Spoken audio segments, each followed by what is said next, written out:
Mari kita membuka firman Tuhan dari Yohanes, Injil Yohanes pasal yang ke-12 ayat 1 sampai ayat yang ke-8. Ya, satu lagi yang ayat yang sama dengan ini, yaitu dalam Matius pasal 26, saya akan baca. Matius pasal 26 ayat yang ke-5, ayat yang ke-8, saya baca dari ayat yang ke-8. Matius 26. Melihat itu murid-murid gusar dan berkata, "Untuk apa pemborosan ini?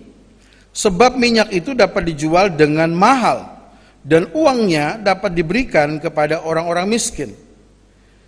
Tetapi Yesus mengetahui pikiran mereka lalu berkata, "Mengapa kamu menyusahkan perempuan ini?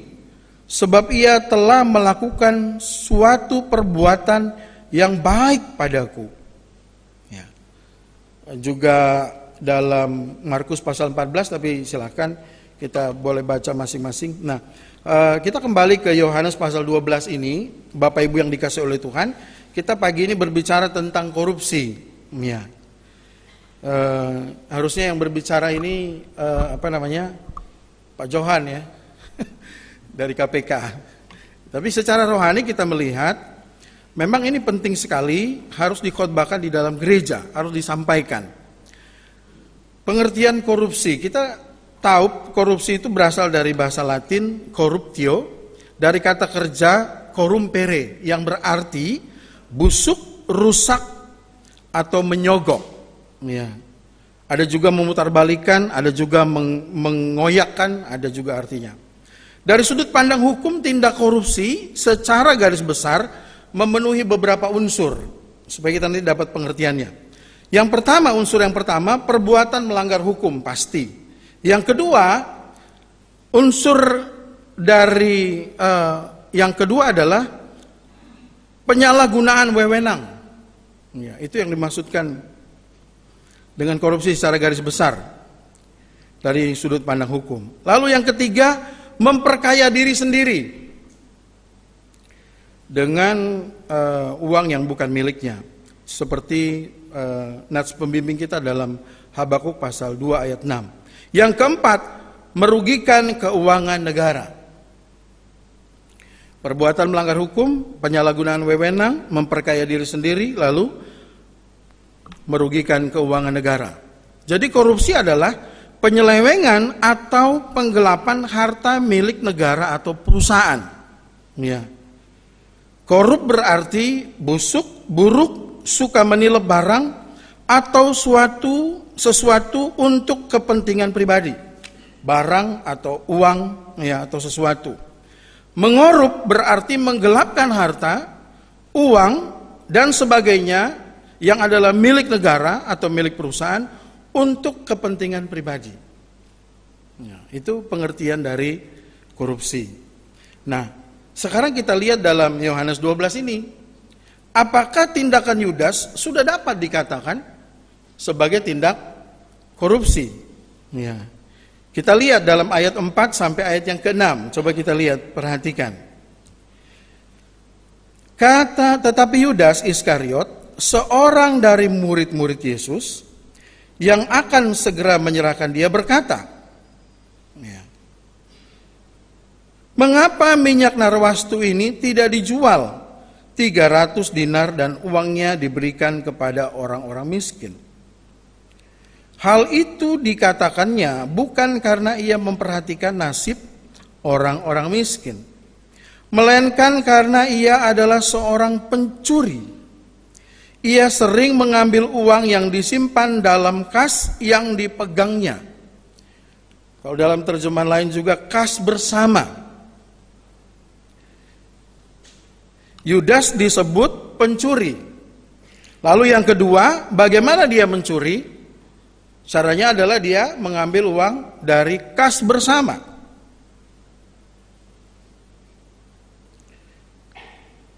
Dipakai kata thief atau dipakai kata embezzler yang berarti penggelapan atau menggelapkan. Ini kata pencuri di sini. Kira-kira masuk nggak yang dalam bahasa Yunaninya kleptes? Masuk nggak Yudas dalam kategori korupsi? Masuk ya. Menggelapkan uang, mengambil uang yang bukan miliknya, yang adalah kas bersama, ya. Istilahnya itu yayasan kan, pelayanan yang dikelola oleh Yesus itu, membutuhkan dana untuk perjalanan mereka, untuk makan minum mereka, untuk biaya-biaya yang lain. Nah di situ Yudas biasanya ngambil uang kas, dia ambil. Kalau lihat dari yang hukum tadi, menyalahgunakan wewenang, masuk nggak? Masuk dia. Ya. Memperkaya diri sendiri, masuk. Ya. Merugikan keuangan negara, bukan negara ya, ini perusahaan. Ini kelompok. Ya. Masuk nggak? Masuk. Ya. Masuk kategori korupsi. Ya. Ada 5 tipe korupsi sejak tahun 2004 katanya. Yang pertama itu berkaitan dengan barang dan jasa. Yang kedua, pungutan-pungutan liar, ya, oleh pejabat terkait. Lalu yang ketiga, terkait dengan pemberian izin, apalagi mau pilkada, ya, segala macam. Yang keempat, penyalahgunaan anggaran, ya, terima tamu bisa sampai 500 juta sampai 1 M. Pengeluaran laporannya. Apa itu? Terima tamu. Ya, sampai 500 juta. Dan yang kelima, tipe yang kelima adalah suap menyuap. Dan kalau kita lihat kehidupan Yudas, sama.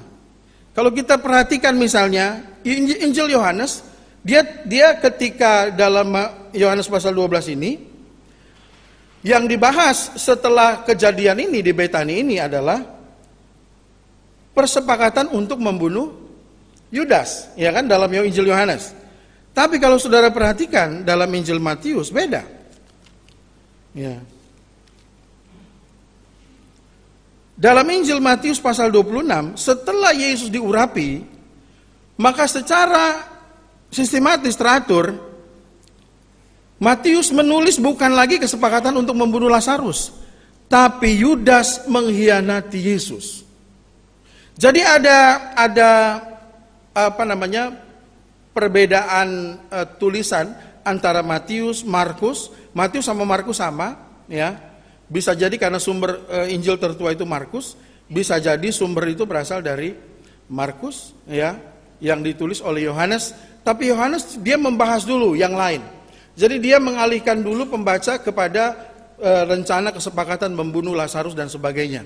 Tapi Matius langsung ketika Yesus habis diurapi, langsung dia menulis tentang rencana pembunuhan Tuhan Yesus. Dan di situ kita melihat siapa yang menerima suap. Ya. Yudas. Ya. Dengan 30 keping perak. Yudas. Jadi Yudas ini memang sudah biasa melakukan korupsi. Sudah biasa dia. Nah, ini tipe yang kelima yang dikatakan tadi dalam satu diskusi di Jakarta, ya, yaitu suap menyuap. Dan kalau kita melihat Bapak Ibu yang dikasih oleh Tuhan, bahwa sebenarnya suap menyuap ini bukan hanya masalah di Indonesia. Korupsi ini bukan hanya masalah di Indonesia, sudah masalah dunia. Karena itu PBB pernah mengadakan konferensi anti korupsi, ya, jauh sebelum gonjang-ganjing di Indonesia. Nah, yang pertama kita lihat sebab-sebab terjadinya korupsi. Kita lihat dalam Yohanes pasal 12 ini, saudara yang dikasih oleh Tuhan. Yudas ini hebat ya. Dia katakan begini, ayat 5 itu, mengapa minyak narwastu ini tidak dijual 300 dinar dan uangnya diberikan kepada orang-orang miskin. Lalu dijelaskan oleh Yohanes bahwa hal itu dikatakannya bukan karena ia memperhatikan nasib orang-orang miskin, melainkan karena ia adalah seorang pencuri. Ia sering mengambil uang yang disimpan dalam kas yang dipegangnya. Korupsi pernah dilukiskan itu sebagai ulat dalam buah-buahan. Di luar kelihatannya utuh, kelihatannya kilau kemilau, akan tetapi di dalamnya bobrok. Di Indonesia korupsi sudah berurat berakar, kata pakar ekonomi. Bukan hanya berurat berakar, tapi berdarah daging. Korupsi sudah sangat merajalela dan hampir-hampir tidak tersentuh. Ada sebuah cerita yang saya kutip dari satu media. Itu terjadi beberapa tahun yang lalu. Boleh percaya, boleh tidak. Tahun 2003, tahun 2004, Cina itu ditetapkan oleh para peneliti dan para aktivis anti korupsi menjadi negara paling korup di dunia. Disusul dengan Indonesia, India, Brasil, dan Peru, dan seterusnya, Filipina dan sebagainya. Tahun 2005, Cina masih menduduki tempat teratas dan disusul itu tahun 2003-2004. Lalu tahun 2005 itu disusul oleh India, jadi Cina, lalu kemudian India, Brasil, Peru, dan Filipina. Ada yang tidak masuk? Memang tidak dimasukkan. Lalu atas penelitian ini, pejabat Cina pada satu pertemuan mengatakan keheranannya kepada pejabat Indonesia. Delegasi Cina itu bilang begini, "Hei Pak pejabat, sepertinya korupsi di Indonesia itu hampir menyamai di negeri kami loh. Tapi kok negara Anda bisa keluar dari 5 besar? Apakah sudah ada gerakan anti korupsi besar-besaran di pemerintah Anda?" Delegasi India, Brasil, Peru, ya Filipina yang kemudian masuk 5 besar langsung berkata, "Iya nih, kita juga terkejut mendengarnya. Bagaimana bisa ya?" katanya. Dengan senyum ramah dan ceria, pejabat itu menjawab, "Oh, mudah saja. Itu semua gampang diatur." Delegasi Cina antusias. "Caranya gimana?" "Gini, siapkan uang sepantasnya dan berikan pada peneliti itu dengan permintaan supaya negara saya diturunkan dari peringkat 5 besar." Oh, hebat ya orang Cina bilang. Ternyata hasil penelitian bisa dikorupsi juga di Indonesia. Boleh percaya, boleh enggak. Itu sih mungkin orang ganggu-ganggu. Ya. Jadi, kenapa begitu sulit memberantas korupsi ini? Karena rupanya sudah seperti seperti ulat dalam buah-buahan yang dari luar itu masih kelihatan bagus, tetapi sebenarnya sudah begitu busuk. Seorang pakar ekonomi korupsi dia mengatakan tentang korupsi, sebenarnya korupsi itu sangat sulit diberantas karena ada sistem ekonomi dan sistem politik. 2 hal ini katanya, menurut dia. Ya. Sistem yang memberi peluang bahkan memunculkan potensi untuk tidak jujur dan mau menang sendiri. Yang ditangani biasanya oleh dia katakan, yang ditangani biasanya masalah korupsi itu hanya bunga masalah, bukan akar masalah. Sehingga sangat sulit diberantas. PPATK, Pusat Penelitian dan Analisis Transaksi Keuangan, telah menerima 96.731 transaksi keuangan yang mencurigakan dari 364 penyedia jasa keuangan hingga Juni tahun 2012. Jadi ada 96.731 transaksi keuangan yang mencurigakan. Sebenarnya kan korupsi ini sudah lama ya. Jadi tahun 1958 sebenarnya Jenderal Nasution itu pernah menjadi pemimpin untuk memberantas korupsi, tetapi kurang didukung. Ya, kita sudah tahu lah bagaimana. Kalau kita melihat Yohanes pasal 12 ini, sebenarnya apa sih yang menyebabkan korupsi? Yudas itu disebut pencuri. Lalu kemudian kedua, dia biasa, ya, dia sudah biasa mengambil uang dalam kas bersama. Bisa saja karena sistem ekonomi, bisa saja karena sistem politik. Tapi sebenarnya apa sih hakikat dari korupsi ini bisa terjadi? Apa sebenarnya hakikatnya? Kalau lihat firman Tuhan ini, hakikatnya itu adalah dosa. Ya kan? Kembali lagi kepada dosa. Dan Tuhan katakan di sini, Yohanes dalam inspirasi Roh Kudus berbicara bahwa Yudas ini memang pencuri dia. Jadi dia orang berdosa. Dia hidup dalam dosa. Dosanya apa? Dosanya pencuri. Karena itu dia sudah biasa korup. Dia biasa mengkorup. Dia biasa menggelapkan uang. Dia biasa memakai uang untuk dirinya sendiri padahal itu bukan haknya. Bayangkan itu uang pelayanan dipakai oleh Yudas untuk kepentingan diri sendiri. Yudas adalah pencuri, dia adalah orang berdosa. Kalau dosa tidak diselesaikan, maka ya apalagi dikatakan sudah seperti ulat, sangat sulit, sudah berakar, sudah mendarah daging. Ya. Sistem ekonomi, sistem politik yang sudah mengkondisikan sehingga sangat sulit. Ya, sepertinya sangat sulit sekali untuk tidak korupsi. Sangat sulit. Sudah dikondisikan, sangat sulit, sangat berat. Intinya adalah yang pertama itu dosa. Sebenarnya yang menyebabkan itu dosa. Yudas ini sudah beberapa kali ditegur oleh Tuhan. Ya, sampai kepada dia mengkhianati Tuhan Yesus.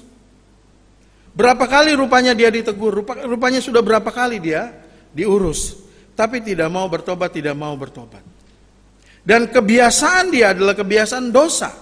Dia sudah biasa mencuri, dia sudah biasa mencuri.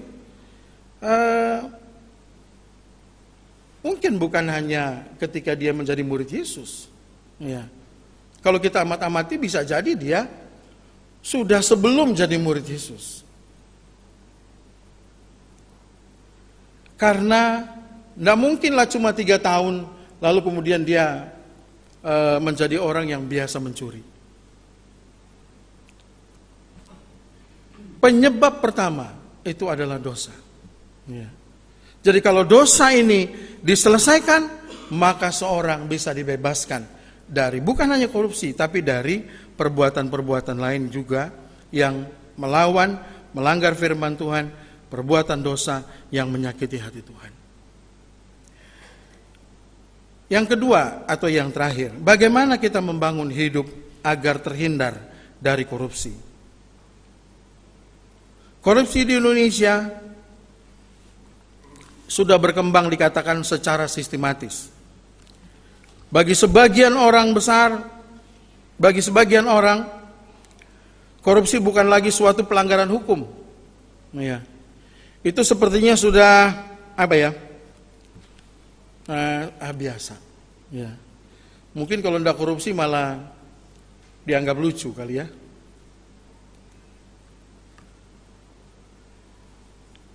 Karena sudah tersistematis. Ada juga sebuah cerita, saudara boleh percaya boleh tidak juga, yang menggambarkan tentang korupsi ini begitu sulit, begitu berat. Satu kali setelah proyek miliaran selesai, seorang pejabat departemen kedatangan tamu konsultan yang juga merangkap sebagai kontraktor. Lalu konsultan ini bilang begini sama Pak pejabat ini, "Pak, ada hadiah lo dari kami untuk Bapak. Kami parkir di luar. Ya. Kijang Innova. Lalu pejabat ini, Anda mau menyuap saya? Ini apa-apaan ini? Ya. Kan tender sudah selesai. Jangan gitu ya, bahaya tahu katanya. Hari gini ngasih-ngasih hadiah. Lalu konsultan ini bilang, tolonglah Pak, diterima. Kalau enggak saya dianggap gagal membina relasi dengan Bapak. Pejabat ini katakan, oh jangan gitu, saya enggak sudi. Konsultan itu bilang begini, gini ya Pak, gimana kalau Bapak beli aja mobil itu? Pejabatnya bilang, mana ada uang saya, mobil itu kan mahal, saya enggak punya uang sebanyak itu. Kan Anda tahu jabatan saya, pekerjaan saya. Lalu konsultan itu telepon atasannya. Lalu konsultan itu bilang, saya ada solusi Pak. Bapak beli mobil saya dengan harga 10.000. Pejabat ini bilang, benar ya? Oke kalau gitu saya mau. Tapi ini bukan suap ya. Dia bilang, pakai kwitansi ya. Konsultan ini bilang, oh tentu Pak, tentu. Dia sambil siapkan kwitansinya. Lalu pejabat ini membayar ke konsultan ini dengan uang 50.000, ya kan? Ini Pak, konsultan ini dia membuka dompetnya, cepat-cepat dia buka dompet. Lalu dia ambil uang 40.000. Maaf Pak, ini kembaliannya Pak 40.000. Pejabat bilang, oh nggak usah pakai kembalian segala. Saya pakai beli aja lagi. Jadi tolong kirim 4 mobil lagi ke rumah saya. Ini mungkin cara yang yang sudah menjadi menjadi humor oleh karena begitu banyak korupsi, begitu tersistematis dan sangat sulit diberantas. Ya. Sehingga saya melihat itu ada banyak sekali humor-humor tentang korupsi. Dan memakai akal-akal sama seperti Yudas ini. Kasih masuk aja di kas. Ya. Untuk orang miskin. Padahal sebenarnya dia tidak pernah mengasihi orang miskin. Dia tidak pernah berpikir mempedulikan orang miskin.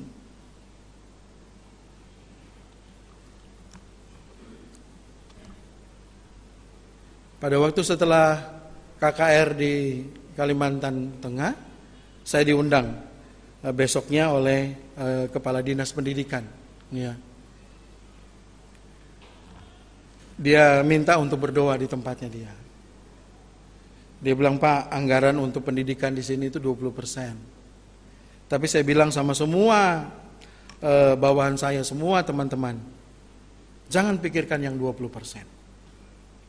Kita bekerja keras, kita mengembangkan diri dengan baik, supaya pendidikan di daerah kita semakin maju dan berkembang.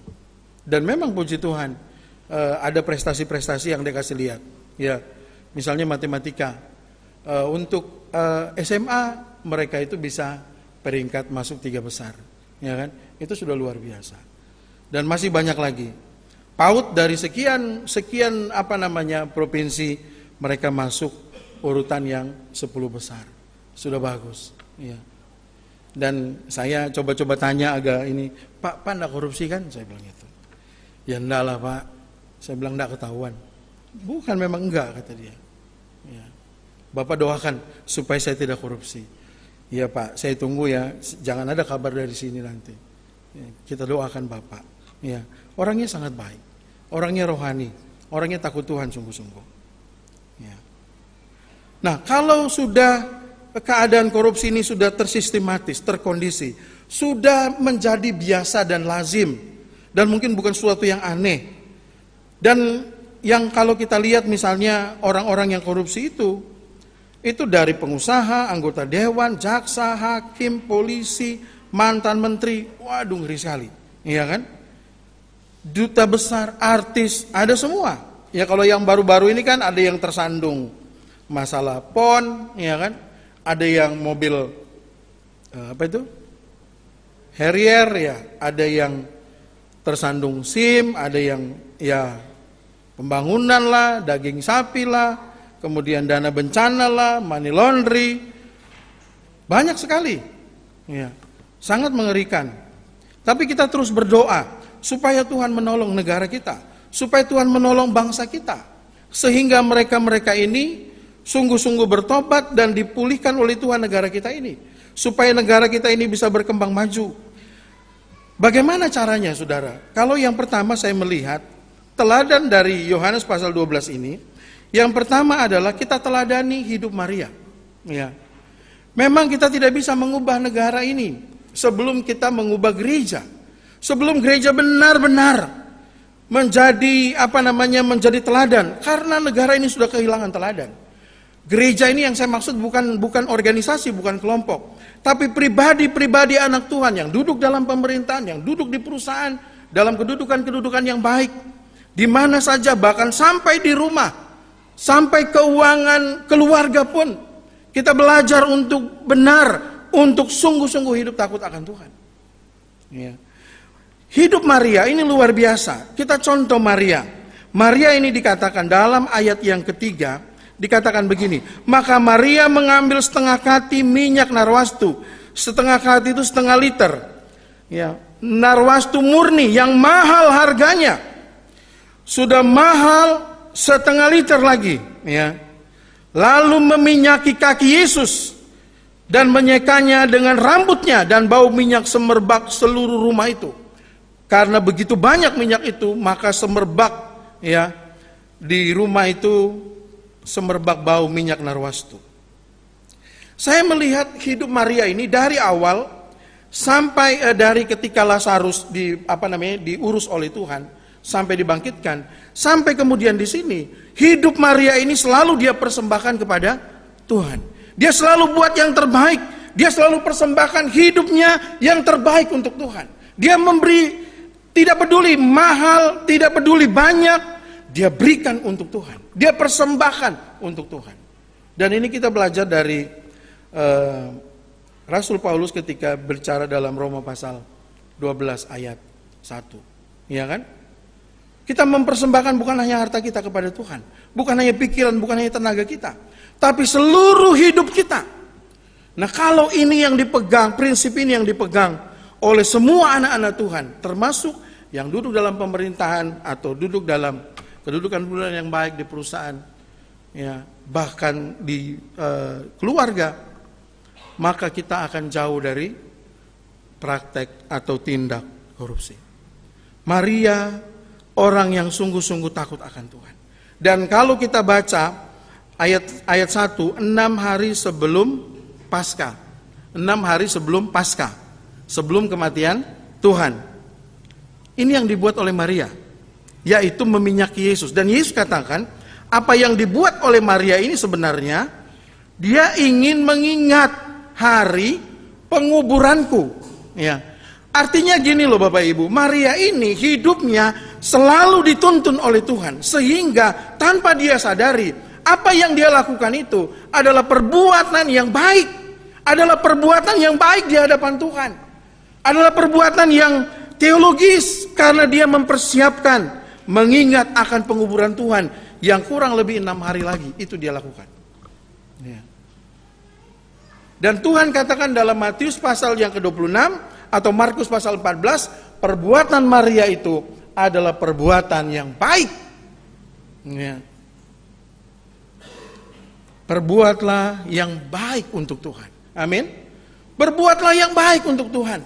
Lakukan segala sesuatu, baik sebagai pejabat di pemerintahan, sebagai pejabat di perusahaan, bahkan di gereja, di pelayanan, di rumah, di mana saja. Buatlah yang baik-baik. Buatlah yang berkenan kepada Tuhan. Lakukan itu. Seperti Maria, hidup untuk Tuhan. Hidup untuk Tuhan.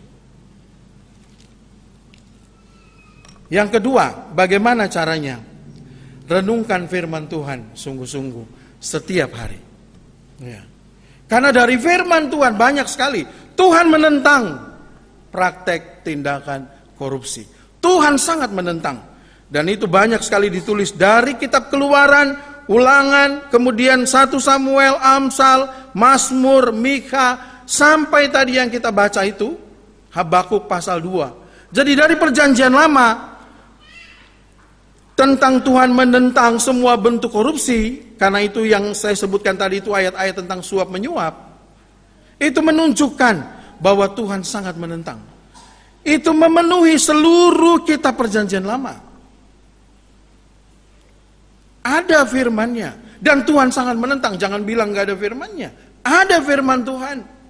Keluaran pasal 23 ayat 8. Coba kita lihat Keluaran 23 ayat 8.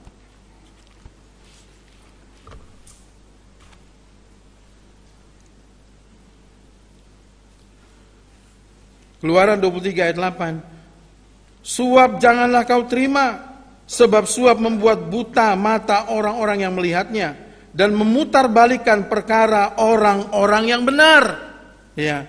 Dan kita sudah tahu ya, di negara kita suap menyuap, bukan suap-suapan di pengantin, bukan. Ya. Kalau itu sih bagus. Ya. Harus terjadi suap menyuap di rumah. Ya. Supaya menambah harmonis rumah tangga. Tapi kalau suap yang dimaksudkan ini Tuhan sangat menentang. Ulangan 10 ayat 17, Ulangan 16 ayat 19, 1 Samuel 8 ayat 3, Amsal 15 ayat 27. Kita buka lagi Amsal 15 ayat yang ke-27.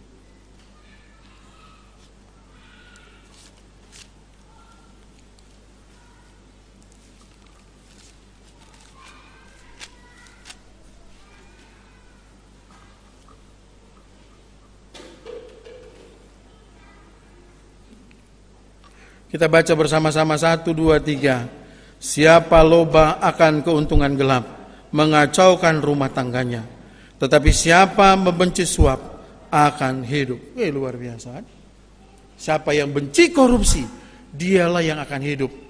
Siapa yang korupsi, maka dia mengacaukan rumah tangganya. Ya. Jadi berkat yang kita bawa sebagai hasil korupsi ke rumah kita, ya, itu sangat berbahaya. Ya. Itu akan menghancurkan kehidupan kita. Menghancurkan kehidupan rumah tangga. Bahkan Mikha pasal 7 ayat 3 juga berbicara. Habakuk tadi itu sangat luar biasa berbicara. Ya. Dan harusnya kita seperti Efesus pasal 4. Lihat Efesus pasal 4. Efesus pasal 4 ayat yang ke-28.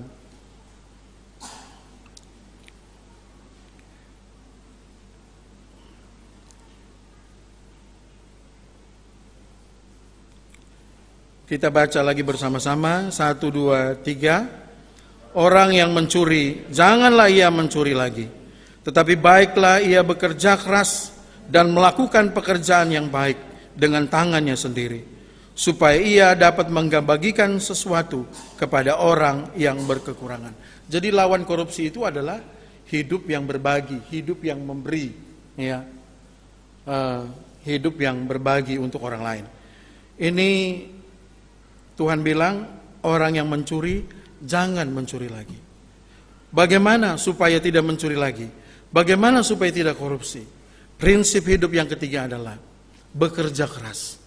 Bekerja keras, ya, supaya bisa membagi kepada orang yang lain. Ya. Bekerja keras. Jadi yang pertama tadi, kita persembahkan seluruh hidup kita kepada Tuhan seperti Maria. Lalu yang kedua, renungkan firman Tuhan. Karena banyak sekali ayat-ayat firman Tuhan yang berbicara, yang menguatkan kita, yang menuntun kita, yang menyucikan pikiran kita hari lepas hari untuk tidak melakukan praktek korupsi. Ya. Dan yang ketiga adalah kita bekerja keras supaya dari kerja keras itu, dari hasil kerja keras itu, kita justru bisa berbagi, bukan mengambil yang bukan milik kita. Ya. Seperti Maria, hidup untuk Tuhan, tidak seperti Yudas. Jadi saudara-saudara yang dikasih oleh Tuhan, kesimpulan kita, korupsi sangat sulit diberantas, tetapi bukan tidak bisa. Ya. Bisa.